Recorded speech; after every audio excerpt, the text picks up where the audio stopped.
Today in crypto, money is being thrown at any and all things Web 3.0. We like big bottoms and we cannot lie, and a metaverse game that gamers might actually like. Well, welcome to the channel, everybody. Thank you for tuning in. I was not talking about Becky's butt in the intro. It's true, we're beginning to see signs of Bitcoin making a big old booty bottom, so big it'd make MC Hammer jealous. If you've watched our previous videos, you'll understand that Web 3.0 is the name of the game lately, and the game is making crypto innovations accessible and easy to use. That's what Jack Dorsey is doing at TBDEX and Spiral BTC, that's what Meta is doing with their Novi wallet rollout, and that's what Kickstarter is doing by transitioning to a blockchain-based model. Web 2 to Web 3 is happening before our eyes. Take a look at these headlines and you will understand that the demand for Bitcoin and crypto is greater than it has ever been before. And this is because big players are making crypto innovations accessible and easy to use for everyday people. That's what the Web 2 to Web 3 transition is. First, let's take a look at some good old-fashioned dip buying. You didn't sell your coins into technical support, did you? Don't worry if you paper-handed it, stronger hands are prevailing. World's first Bitcoin ETF in Canada buys another $211 million in Bitcoin. As per recent data, Purpose Bitcoin ETF has added another 4,300 Bitcoins on the dip, now holding almost 29,000 Bitcoin. Three Arrows Capital buys Ethereum worth $56 million, despite CEO's love and abandonment. This was already after buying $400 million over the weekend. The CEO is quoted as saying 100k ETH is dust and that there is more coming. Okay, now let's look at how big money and big names are funneling into Web3 and making crypto accessible. Institutional Bitcoin broker NYDIG valued at $7 billion in a whopping $1 billion funding round. NYDIG Chief Innovation Officer Patrick Sells likened the firm's various partnerships, wallet integrations, and infrastructure to something like Amazon Web Service in the traditional web space, hence the large amount of interest in joining the funding round. Mr. Sells was quoted as saying, "Instead of trying to build a retail crypto exchange that was out competing for customers, we wanted to empower incumbents to be able to offer access to Bitcoin in a variety of ways. This involves a mission to embed Bitcoin wallets into anyone's application, which could be a bank offering crypto trading or a hospitality brand, Landry's, giving customers Bitcoin rewards." And so there you have it. Like we've been saying, a big old chunk and hunk of money is coming NYDIG's way because they're making Bitcoin and crypto innovations accessible and mainstream. Speaking of making it accessible, check this out.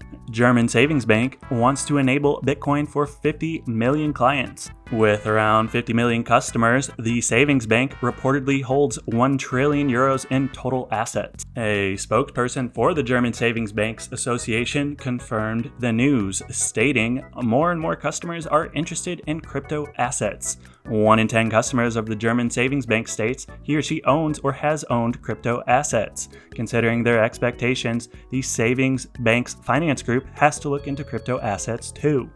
Alright, next, let's take a look at these big-brained investors. You gotta follow the money, right? These guys get it. Bring crypto innovation to the masses through accessible design. Tinder, Stripe, Instagram vets announce 50 million crypto fund with focus on design. The crypto industry is exploding, but for many people, using common crypto tools like DeFi wallets and NFTs is a daunting and unfriendly experience. That's why an investment firm called Chapter One, which just raised $50 million, is worth watching. The fund is led by former executives from Tinder, Stripe, and Instagram, 3 companies known for excellent design, and its goal is to help startups bridge the gap between so-called Web 2, which offers easy-to-use centralized services like Google and Facebook, and the emerging world of Web 3, whose applications are often still clunky and hard to use or require tech savvy. Alright, on to our next story. Part of making crypto accessible and easy to use is making it so you don't even realize you're using it, maybe even have fun using it.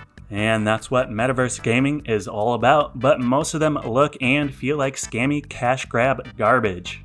That's where I think Ember could be different. There are some big names behind this project, and I believe that they want to make the game more about the game and less about profit. The game actually looks well developed and doesn't appear to be an obvious scammy cash grab. Check this out. Former World of Warcraft lead designer Rob Pardo and veteran esports pro Thresh will advise the Ethereum play-to-earn game Ember. Ember is a massively multiplayer online role-playing game like Blizzard's genre-defining World of Warcraft before it, so Pardo could be a major addition to the team. Ember will also feature competitive gameplay, which could make it a viable esports title, much in the way that leading Ethereum game Axie Infinity has spawned an esports scene. The studio behind the game, Brightstar, has also added a number of notable gaming and esports industry players as investors, including Twitch co-founder Kevin Lin, G2 Esports co-founder and CEO Carlos Rodriguez, and popular video game streamer Dr. Disrespect, YouTube gaming head Ryan Wyatt, and the Sandbox co-founder and COO Sebastian Borget.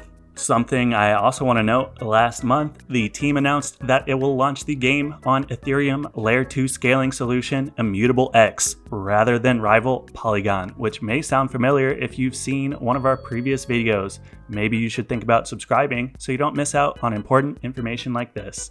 Thank you all so much for watching. We're glad that you've made it this far. Please drop a like if you've gotten to this point and subscribe for more videos.